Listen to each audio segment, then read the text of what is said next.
नमस्कार दोस्तों, पाथफाइंडर में आप सभी का स्वागत है। मेरा नाम है डॉक्टर महिपाल सिंह राठौड़ और आज इस वीडियो में हम चर्चा करेंगे असम राज्य में डिस्कवर करी गई एक नई प्लांट स्पीशीज के बारे में। ये प्लांट स्पीशीज का इस्तेमाल एंटी कैंसर ड्रग्स बनाने में किया जा सकता है, ऐसा अनुमान लगाया गया है जो प्रिलिमिनरी रिसर्च हमारे सामने आया है उसके अकॉर्डिंग। अब इस तरह के सवाल यूपीएससी काफी पूछता है। लेटेस्ट प्लांट स्पीशीज जो न्यूज में है या फिर एग्रीकल्चर वाला जो पोर्शन है वो थोड़ा सा फॉरेस्ट सर्विसेज के प्रीलिम्स के ऐड होने के बाद इंपॉर्टेंट हो गया है। तो चाहे आप इसको एनवायरमेंट में काउंट करो, एग्रीकल्चर या इवन मेरे ख्याल से साइंस एंड टेक के करंट अफेयर्स में भी इसको हम काउंट कर सकते हैं। तीनों ही सब्जेक्ट्स के लिए ये एक इंपॉर्टेंट डेवलपमेंट है। तो इसकी डिस्कवरी अभी हाल ही में हुई है और एंटी कैंसर इसका पोटेंशियल जो है उसके कारण ये थोड़ा सा न्यूज में है। आज के समय में दुनिया में जितनी भी लोगों की मौत होती है उसमें second largest reason is cancer. दुनिया में second largest leading cause of death है कैंसर। 1 करोड़ लोग हर साल कैंसर के कारण मर जाते हैं। मैं नंबर ऑफ केसेस की बात भी नहीं कर रहा हूं, डेथ की बात कर रहा हूं। 1 करोड़ लोग हर साल कैंसर के शिकार होते हैं। और इसमें अगर आप कोलोन और रेक्टम के कैंसर की बात करें, यानी बड़ी आंत का जो कैंसर होता है, वो 19 लाख लोगों को अफेक्ट करता है, जिसमें से 9 लाख के आसपास की मृत्यु हो जाती है। तो काफी घातक प्रकार का ये कैंसर है। ये वाला जो नया प्लांट स्पीशीज अभी ढूंढा गया है, इससे जो प्रोडक्ट्स निकलेंगे वो कोलोन कैंसर में इलाज में हेल्प कर सकते हैं। अब पिछले कई वीडियोस में लोगों ने डिमांड करी कि टेस्ट सीरीज का हमें शेड्यूल बता दो यहीं पर। तो आपको मैं अभी बता देता हूं कि हिस्ट्री आर्ट एंड कल्चर होगा मंडे को, science and tech international relations Tuesday, geography environment ecology Wednesday, polity governance Thursday, economy Friday और करंट अफेयर्स का टेस्ट होगा सैटरडे को। कंप्लीटली फ्री टेस्ट सीरीज है, इसको ज्वाइन करो। 12:30 बजे डेली लाइव होती है ये। 30 क्वेश्चन हैं, 30 मिनट में आपको आंसर करना है। और जो इसमें टॉप रैंक्स लेकर आएंगे उनके लिए कुछ प्राइजेस भी हमने रखे हैं, लेकिन सबसे बड़ा प्राइज होगा यूपीएससी प्रीलिम्स में अच्छे मार्क्स। तो अभी इसको आपको ज्वाइन करने के लिए अनलॉक कोड महिपाल यूज करना है। और यहाँ पर हिस्ट्री आर्ट एंड कल्चर में अब आप वो क्वेश्चंस देखोगे जो मैं आपको पढ़ा रहा हूँ। हिस्ट्री मॉडर्न इंडिया के सवाल भी आपको वहां देखने को मिलेंगे। तो जैसे आप लोग डिमांड करते थे कि जो पढ़ा रहा हूँ उसका टेस्ट ले लो, तो ये टेस्ट यहाँ पे हम ले रहे हैं ऑलरेडी। इसको जाकर आप ज्वाइन करो और ये टेस्ट आप देखोगे। करंट अफेयर्स को भी हम अलाइन कर रहे हैं ताकि जो अभी हम पढ़ा रहे हैं करंट अफेयर्स में उसका आपको टेस्ट में पूछा जाए। तो ये आपकी प्रीलिम्स की तैयारी में काफी मदद करेगा। संडे को यानी कि 28 मार्च को आ रहा है अनअकैडमी कॉम्बैट, जिसमें आप भारत के बेस्ट टैलेंट्स के खिलाफ अपनी तैयारी का स्तर जांच सकते हैं। यहां पर हजारों एस्पिरेंट्स अपनी तैयारी को जांचते हैं। ये सबसे बड़ी टेस्ट सीरीज है पूरे इंडिया की और इसमें आपको 1 घंटे में 60 क्वेश्चन आंसर करने हैं और इसका आपको डिटेल्ड एनालिसिस भी मिलेगा। और यहां पर अगर आप अच्छी रैंक्स लेकर आते हैं तो आपके पास अनअकैडमी से स्कॉलरशिप जीतने के भी पूरे मौके हैं। It's a free initiative, use the code Mahipal to unlock this. ये नई प्लांट स्पीशीज डिस्कवर कहां पर हुई है, लोकेशन आपको मालूम होनी चाहिए। लोकेशन है इसकी असम में, दीमा हसाओ डिस्ट्रिक्ट। ये है दीमा हसाओ डिस्ट्रिक्ट लाल रंग में। तो जो असम वैली आप देखते हैं ट्रेडिशनली, ये असम वैली है, ब्रह्मपुत्र नदी यहां से बहती है, उस एरिया में नहीं है। ये कचार हिल्स वाला जो एरिया है, आप यहां पर देखोगे तो यहां पर आपको हिली एरिया नजर आएगा जो मेघालय के पास वाला इलाका है। तो एक तरह से ये ट्राई जंक्शन है मणिपुर, मेघालय और असम के बीच में। यहां पर ये कचार हिल्स, पुराना इसका नाम था कचार हिल्स, नॉर्थ कचार हिल्स, अब इसका नाम बदलकर कर दिया गया है दीमा हसाओ डिस्ट्रिक्ट। और दीमा हसाओ डिस्ट्रिक्ट का डिस्ट्रिक्ट हेडक्वार्टर है हाफलोंग। तो हाफलोंग और उसके पास में एक जगह है जतिंगा। तो इन दोनों जगहों के पास में जो जंगल है वहां पर ये नई प्लांट स्पीशीज डिस्कवर करी गई है। तो आपको इसकी लोकेशन मालूम होनी चाहिए। डिस्ट्रिक्ट का नाम याद रखना, दीमा हसाओ डिस्ट्रिक्ट बहुत इंपॉर्टेंट है। कचार हिल्स वाला जो एरिया है यहां पर ये डिस्कवरी हुई है। और डिस्कवरी करी किसने है? बोडोलैंड यूनिवर्सिटी के कुछ रिसर्चर्स हैं। और बोडोलैंड कौन सा इलाका है? यहां पर ये 4 डिस्ट्रिक्ट आते हैं, इनको बोडोलैंड, ये मिलाकर बनाते हैं बोडोलैंड ऑटोनॉमस काउंसिल। आपके लिए एक सवाल है, कमेंट में मुझे बताइए कि बोडोलैंड में जो ऑटोनॉमस रीजन है उसमें कौन से 4 डिस्ट्रिक्ट शामिल है। 4 डिस्ट्रिक्ट के नाम है, मुझे कमेंट में बताइए अगर आपको मालूम है तो बोडोलैंड यूनिवर्सिटी के रिसर्चर्स ने दीमा हसाओ डिस्ट्रिक्ट में जो पहाड़ी एरियाज हैं हाफलोंग के आसपास, वहां पर कई महीने बिताए और उन्होंने फिर ये प्लांट स्पीशीज डिस्कवर करी है। तो इनके अनुसार ये मॉइस्ट शेडी प्लेसेस में उगती है, यानी कि छायादार जगह चाहिए इसको और मॉइस्चर होना चाहिए, ऐसे एरिया में ये उगेगी। और this is the perfect place. जो ये कचार हिल्स वाला एरिया है ये बिल्कुल वैसा ही इलाका है। और ये जो इनका शोध है ये पब्लिश किया है नॉर्डिक जर्नल ऑफ बॉटनी में।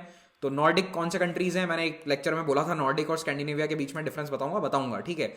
इस स्पीशीज को इन्होंने नाम दिया है ओफियोराइजा रिकर्वी पेटाला। अब ओफियोराइजा जो है ये जीनस पहले से मौजूद था, इसमें रिकर्वी पेटाला अब एक नई स्पीशीज ऐड कर दी गई है। रिकर्वी पेटाला का मतलब है कि इसके पेटल्स पीछे की तरफ कर्व हो जाते हैं, इसीलिए ये नाम है रिकर्वी पेटाला। और ये कौन सी फैमिली है? रूबिएसी। रूबिएसी फैमिली को ये प्लांट बिलोंग करता है। जो बॉटनी की तरफ ज्यादा ध्यान देते हैं उनके लिए ये इंपॉर्टेंट है, बाकी आप तो केवल नाम याद रख लो, उससे भी आपका काम चल जाएगा। और ये रूबिएसी फैमिली कॉफी प्लांट वाली फैमिली होती है। तो इस स्पीशीज की खासियत यह है कि ये 675 मीटर्स अबाव सी लेवल इनको मिली है। और दीमा हसाओ डिस्ट्रिक्ट, अगेन लोकेशन याद रखना, ये वाला पौधा एक पेरेनियल अर्ब है। पेरेनियल का मतलब पूरे साल ये जीवित रहता है। अर्ब का मतलब है कि छोटा पौधा है, इसमें कोई तना नहीं होगा। जैसे बड़े पेड़ में आप देखते हो कि एक लकड़ी वाला तना होता है जिसको काट के लोग लकड़ी का फर्नीचर बना लेते हैं, तो वो वुडेड ट्री होता है, लेकिन जिनमें ऐसा स्टेम नहीं होता है, यानी कि जिसके स्टेम में आपको एकदम मजबूत तना नहीं मिलता, वो कहलाते हैं जनरली अर्बेशियस प्लांट्स। ठीक है, तो ये अर्बेशियस प्लांट है, इनको हर्ब्स भी कहते हैं, अर्ब भी कहते हैं, जो चाहो कह लो। इसकी मैक्सिमम हाइट होती है 60 सेंटीमीटर और इसका फूल क्रीमी व्हाइट कलर का है। ओफियोराइजा जीनस के जो पौधे हैं वो मोस्टली भारत से लेकर वेस्ट पैसिफिक वाले इलाका और साउथ चाइना से नॉर्थ ऑस्ट्रेलिया, बेसिकली ये पूरा जो इलाका है इसमें ये देखने को मिलते हैं ओफियोराइजा जीनस के पौधे। ओफियोराइजा एक काफी बड़ा जीनस है, इसके अंदर कई सारी स्पीशीज हैं, लगभग 318 स्पीशीज इसमें अभी तक डिस्कवर हो चुकी हैं। और world checklist of selected plant families भी यही कहती है कि this is a very species rich and taxonomically complicated genus. काफी कॉम्प्लिकेटेड जीनस है इनका। अगर आप भाई बंधु निकालने बैठेंगे तो इनके बहुत सारे दुनिया भर में भाई बंधु हैं। हमारे लिए क्या इंपॉर्टेंट है कि भारत में कितनी स्पीशीज हैं, तो 47 स्पीशीज और 9 वैरायटीज भारत में है, जिसमें से 21 स्पीशीज और 1 वैरायटी नॉर्थ ईस्ट इंडिया में देखे जाते हैं, बाकी के सभी वेस्टर्न घाट्स में। क्योंकि आप समझिए मॉइस्ट शेडी एरिया और कितने मीटर्स अबाउ सी लेवल, वो सारे क्राइटेरिया कहां पे फुलफिल होंगे, या तो नॉर्थ ईस्ट के हिल्स में या फिर वेस्टर्न घाट्स में। अब इसका कैंसर से क्या लिंक है, तो देखो कोलोन कैंसर के ट्रीटमेंट में एक मेटाबोलाइट इस्तेमाल होता है जिसको कहा जाता है कैम्प्टोथिसिन। कैम्प्टोथिसिन अपने आप में एक जहर होता है, लेकिन इसको कुछ पर्टिकुलर ड्रग्स के साथ जब मिला के दवाई के रूप में इस्तेमाल करते हैं तो ये कोलोन कैंसर में काफी फायदेमंद होता है। वहां पर इसके अच्छे रिजल्ट्स देखे गए हैं और इस प्लांट में कैम्प्टोथिसिन पाया गया है। तो कैम्प्टोथिसिन वैसे भी ओरिजिनली एक प्लांट से ही मिलता है, तो कैम्प्टोथिसिन इसमें भी मिला है, तो इसके कारण कैंसर रिसर्च में थोड़ा सा फायदा हो सकता है। कोलोन लार्ज इंटेस्टाइन को ही कहा जाता है क्योंकि लार्ज इंटेस्टाइन का यानी बड़ी आंत का ज्यादातर हिस्सा कोलोन के से ही बना होता है। बस यहाँ लास्ट में रेक्टम होता है और जो शुरुआत वाला पार्ट है उसको सीकम कहा जाता है। अगर हम नंबर ऑफ केसेस देखें तो कैंसर के केस में ब्रेस्ट कैंसर और लंग कैंसर के बाद में तीसरे नंबर पर आता है कोलोन कैंसर। लेकिन अगर मौतों के संदर्भ में देखें तो second most number of deaths इसमें होती हैं आफ्टर लंग कैंसर। तो काफी खतरनाक कैंसर होता है, इसके अंदर डेथ ज्यादा है, डेथ रेट। और ये बड़ी आंत का जो कैंसर है ये मोस्टली ज्यादा उम्र के लोगों में देखा जाता है, ओल्डर एडल्ट्स में देखा जाता है, जवान लोगों में थोड़ा सा कम इसकी फ्रीक्वेंसी है, उम्र दराज लोगों में ज्यादा कॉमन होता है। ठीक है, तो ये जो पार्ट यहाँ पर आप ऑरेंज कलर में देख रहे हैं, this is the large intestine. वैसे आई एम श्योर आपने ये सब स्कूल में पढ़ा होगा, बट फिर भी एक बार विजुअलाइज करके इसे देख लीजिए। अब ये जो ओफियोराइजा रिकर्वी पेटाला है, इसके काफी प्रॉमिसिंग हमें पॉसिबिलिटीज नजर आ रही हैं एज अ मेडिसिनल प्लांट, और ये इससे कैंसर ड्रग्स थोड़ी सी सस्ती हो जाएंगी क्योंकि अभी इस तरह के जो केमिकल्स हैं वो हमें मोस्टली दूसरे देशों से इंपोर्ट करने पड़ते हैं। हालांकि इसकी एग्रो टेक्नोलॉजी अभी हमें मालूम नहीं है, यानी कि इसको क्या हम उगा सकते हैं, क्या ये कमर्शियली वायबल है, इसको हम खेतों में उगा पाएंगे या नहीं, ये सब बातें अभी हमें मालूम नहीं है, लेकिन कुछ समय में ये भी पता चल जाएगा। अगर आप यूपीएससी एग्जाम की तैयारी करना चाहते हैं ऑनलाइन माध्यम से, तो यूपीएससी के बेस्ट एजुकेटर्स भारत में पढ़ाते हैं अनअकैडमी प्लेटफॉर्म पर, और यहाँ पर डेली लाइव क्लासेस होती हैं जिनमें से कई क्लासेस फ्री हैं, उनको स्पेशल क्लास कहा जाता है। और इन स्पेशल क्लासेस को देखने के लिए आपको केवल एक अनलॉक कोड यूज करना होगा, और यहाँ पर आप Mahipal, that is my name, इस कोड को यूज करके इन सारी क्लासेस को अनलॉक कर सकते हैं। लेकिन अगर आप एक स्ट्रक्चर्ड फॉर्मेट में कोर्स को पूरा करना चाहते हैं तो एक प्लस कोर्स यहाँ पर होता है जिसमें बैचेस बनाए जाते हैं। जैसे आप 22 की तैयारी कर रहे हैं, 23 की तैयारी कर रहे हैं, तो उस अनुसार आप बैचेस को ज्वाइन कर सकते हैं, और इन बैचेस में आपको रेगुलर स्टडीज मिलेंगी। आपका जो इसमें रूटीन बनेगा that would be just like an offline coaching. तो जैसा आप क्लास में जाकर बैठते हैं, पढ़ते हैं, उसी प्रकार के यहाँ पर भी बैच स्ट्रक्चर आपको देखने को मिलेगा।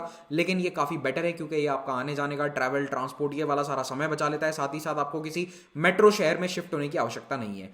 अब एक कमी जो ऑनलाइन कोर्सेज में होती थी उसमें डायरेक्ट गाइडेंस या पर्सनलाइज्ड गाइडेंस की कमी थी, उसको आइकॉनिक कोर्स पूरा करता है। आइकॉनिक कोर्स में आपको एक पर्सनल मेंटोर मिलेंगे जो आपकी डे टू डे प्रिपरेशन में आपकी हेल्प करेंगे, और साथ ही साथ आपको मेंस की आंसर राइटिंग प्रैक्टिस भी करवाएंगे।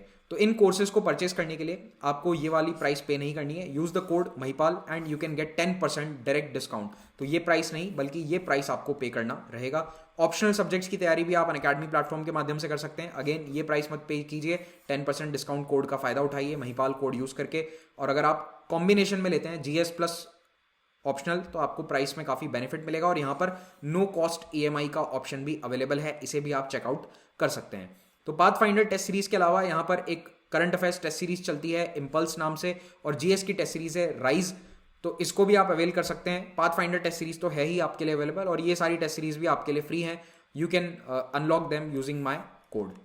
और अगर आप इन एग्जाम्स की तैयारी कर रहे हैं तो भी इसके लिए कोर्सेज अवेलेबल हैं।